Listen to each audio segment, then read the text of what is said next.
सहकारी साखर कारखाना हा उभा करण्याच्यासाठी वाचवण्याच्यासाठी गिरणा बचाव समिती काढली गेली. त्याच्या नावावर काही शेअर घेतले गेले.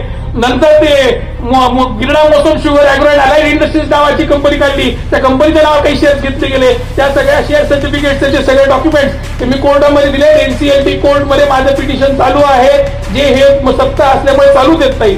किती पैशाचा घोटाळा असेल? जे माझ्या सीएबी वकिलांनी कोर्टामध्ये मांडलं, या गिरणा कारखान्याच्या नावासोबत जिल्ह्यातनं गोळा केलेला पैसा हा 178 कोटी रुपये. आणि 178 कोटी रुपयाचा भ्रष्टाचार फक्त एकट्या गिरणा सहकारी साखर कारखान्याच्या नावाने नोकरीला सस्पेंड केल्याच्या नंतर खोट्या मार्गाने स्वतःचा राजीनामा मंजूर घेतला. आमदार झाल्यानंतर सुद्धा 7 वर्ष या माणसाने सरकारची पेन्शन घेतली. आमदारचा पगार असताना तुम्हाला सरकारच्या पेन्शनची गरज काय होती? की फसवणूक राज्य सरकारची झालेली. या पैशाची वसुली याच्या माध्यमातून ज्या वेळेला तुम्ही आमच्यावर आरोप करत होते, आमच्यावर केसेस टाकत होते, आम्हाला तुरुंगात टाकत होते, तेव्हा तुमचे स्वतःचे प्रश्न सांगा ना. आज तुम्ही जेव्हा आमदार झाले तेव्हा तुम्ही सेकंड हँड गाडीमध्ये फिरत होता. तुमच्या गाडीला शिवसेनेचा तालुका प्रमुख आणि जिल्हा प्रमुख धक्का देऊन प्रत्येक गावात चालू करत होता. हे जनतेने पाहिलेलं आहे. आज एवढी प्रचंड संपत्ती तुमच्याकडे आली कुठनं? यांचा अधिकृत व्यवसाय कुठला? यांच्याकडे शेती आहे का? यांच्याकडे काय व्यवसाय काय? यांचा एखादा कारखाना आहे का? यांचा एखादा साखर कारखाना आहे का? मग तुम्ही एवढे बंगले, एवढ्या गाड्या, एवढी मालमत्ता केली. आज तुम्ही गावाला खर्च करताय. गणपतीच्या मंडळांना 11,000 रुपयाची वर्गणी तुम्ही देतात. देवीच्या मंडळांना 30,000 रुपयाची वर्गणी तुम्ही देतात. पर्यटन तुम्ही देतात. साड्या तुम्ही देतात. काय ते चाललंय? हा पैसा आला कुठून? हा पैसा तुमचा आणि आमची लूट करून आलेला आहे. हे स्पष्टपणे आपल्याला लक्षात घेतलं पाहिजे. कारण ज्या माणसाकडे राहायला स्वतःचं घर नव्हतं, ज्या माणसाकडे स्वतःची गाडी नव्हती, तो माणूस आधीच कसे बोलतो झाला 20 वर्षात झाला. की तुम्हाला आम्हाला सगळ्यांना दिला नाही. आंदोलन, किसान, करप्शन, गरीबी, इन सभी मुद्दों पर आवाज उठाएगा अब तक न्यूज इंडिया. सत्ता के आगे जब भी सवाल कमजोर पड़ने लग जाए तो सवाल उठाने पड़ते हैं.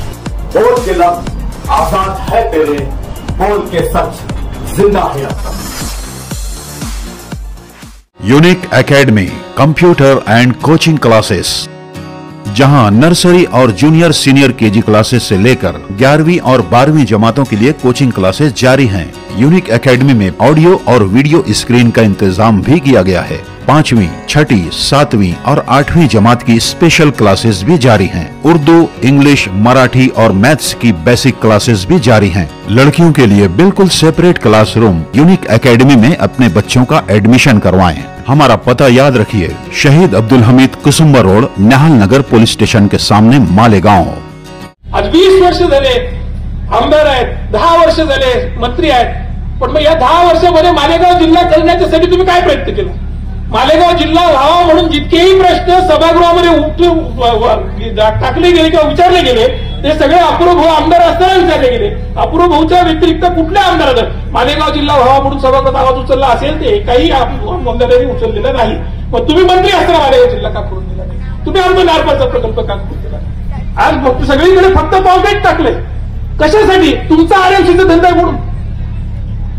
आज मालेगाव महानगरपालिकेमध्ये इतकी वाईट अवस्था आहे की इथल्या भ्रष्टाचाराच्या चौकशा लागल्याच्या नंतर आपला आयुक्त देश सोडून पळून गेला, तो भारतात यायला तयार नाही। त्याचा पोरगा लंडनला राहायला गेला, हा दुबईला राहायला गेला।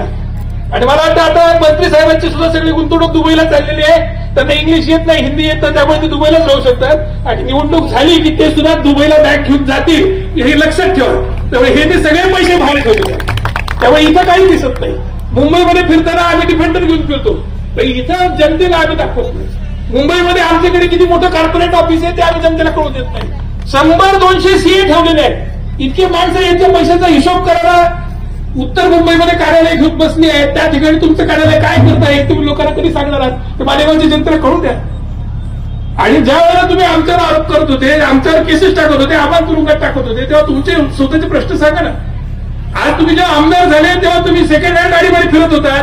तुमच्या गाडीला शिवसेनेचा तालुका प्रमुख आणि जिल्हा प्रमुख धक्का देऊन प्रत्येक गावात चालू करत होता, हे जनतेने पाहिलेलं आहे। आज एवढी प्रचंड संपत्ती तुमच्याकडे आली कुठनं? यांचा अधिकृत व्यवसाय कुठला? यांच्याकडे शेती आहे का? यांच्याकडे काय व्यवसाय काय? यांचा एखादा कारखाना आहे का? यांचा एखादा साखर कारखाना आहे का? मग तुम्ही एवढे बंगले, एवढ्या गाड्या, एवढी मालमत्ता केली।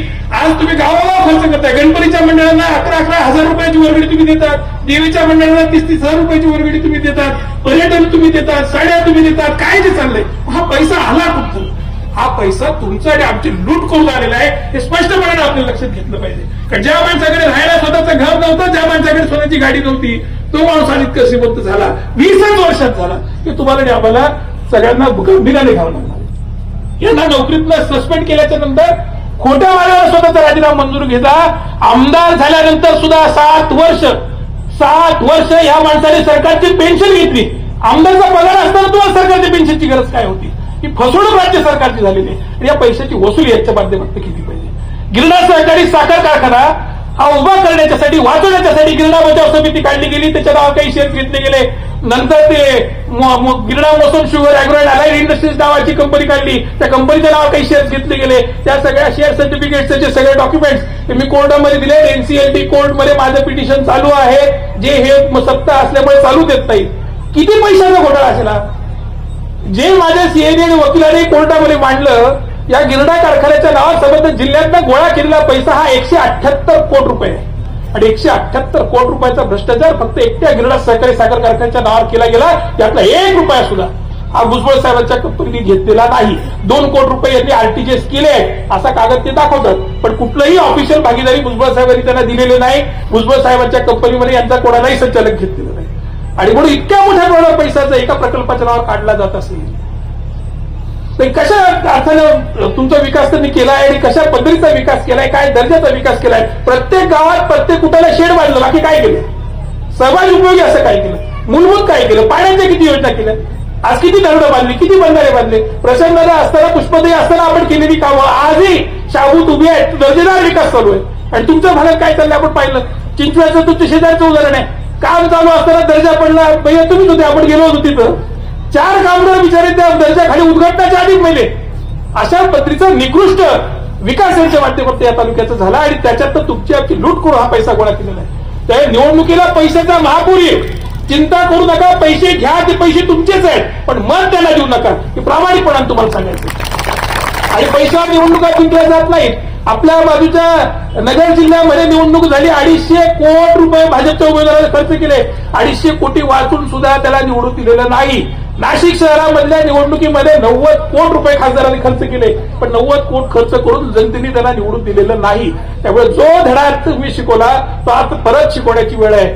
सन्माननीय उद्धव साहेबांना ज्या पद्धतीचा अपमान करून या महाराष्ट्राच्या मुख्यमंत्री पदावर पाय उतार केलाय, त्याचा बदला त्या महाराष्ट्रातल्या जनतेला घ्यायचा. हा पुरोगामी विचाराचा शाहू फुले आंबेडकरांचा महाराष्ट्र आहे. या महाराष्ट्रामध्ये अशा पद्धतीचा अपमान हा सहन केला जाऊ शकत नाही. अशा पद्धतीची गद्दारी, अशा पद्धतीची बंडखोरी ही सहन केली जाऊ शकत नाही. आणि म्हणून त्याचा पुरेपूर बदला हे बिहार नाही, महाराष्ट्र आहे. हे उत्तर द्यायचं जबाबदारी ही तुमची, आमची, सगळ्या सर्वसामान्य मराठी जनाची आहे, महाराष्ट्रातल्या जनतेची आहे. आणि म्हणून ती येणाऱ्या निवडणुकीमध्ये पुन्हा उद्धव साहेबांना त्या महाराष्ट्राच्या तख्तावर बसवण्याच्या शिवाय आपल्याला थांबता येणार नाही. ही भूमिका घेऊन आपल्याला सगळ्यांना महाविकास आघाडीबरोबर राहायचंय, ताकदीने लढायचंय आणि या महाराष्ट्रामध्ये सत्ता परिवर्तन होणार आहे. खात्रीलायक सांगतो की मोठ्या मोठ्या लोकांच्या सुधासित धोक्यामध्ये जे सर्वेक्षण आमच्या पक्षस्तरात आलं, तर आजच आपण 180+ आहोत. आपल्याला 200 पार घेऊन भूमिका घेऊन लढायचं आहे. आज या महाराष्ट्रातले मंत्रीच नाही तर या महाराष्ट्रातले उपमुख्यमंत्री सुद्धा पराभूत होतील अशा पद्धतीचे त्यांच्या मतदारसंघातले सर्वेक्षण आलेले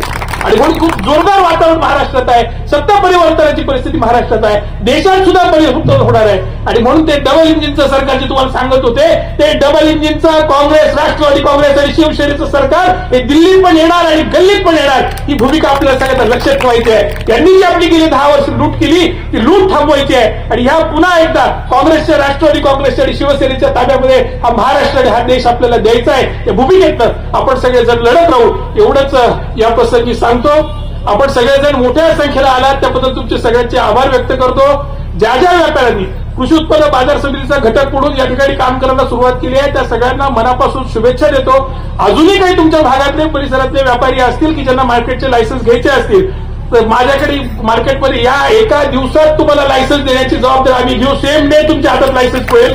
या भूमिकेतनं आपल्याला काम करायचं आहे. आणि म्हणून जे सगळे शेतकरी बांधव सुद्धा इथं आले त्या सगळ्यांना सुद्धा मी मनापासून अभिनंदन करतो. तुम्हाला सगळ्यांना शुभेच्छा देतो.